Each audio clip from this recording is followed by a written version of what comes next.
Officer জীবনের সবচেয়ে কঠিন কাজ হলো সিদ্ধান্ত নেওয়া, স্পেশালি যখন সব ইনফরমেশন আপনার কাছে থাকবে না। WBCS বা সিভিল সার্ভিস পরীক্ষাটাও কিন্তু সেরকম। অফিসারদের যেমন বিভিন্ন সময় সিদ্ধান্ত নিতে হয়, যখন হঠাৎ করে ফাইল এলো, সময় কম, ইনফরমেশন নেই হাতের কাছে বা অর্ধেকটা আছে, সেই সময় ভবিষ্যৎ, বাস্তবতা, যুক্তি সব কিছু দেখে কিন্তু একটা সিদ্ধান্ত নিতে হয়।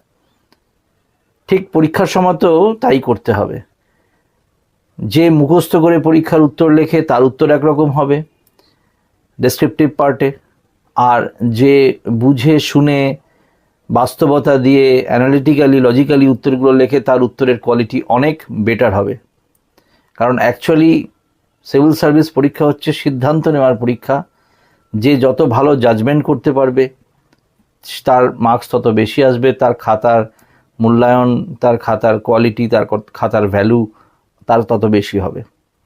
সুতরাং লড়াইটা কিন্তু মুখস্থর না, লড়াইটা হচ্ছে ব্রেনের, বোঝার, বাস্তব বুদ্ধি দিয়ে বিচার করে তাহলে উত্তর লিখতে হবে। Best wishes.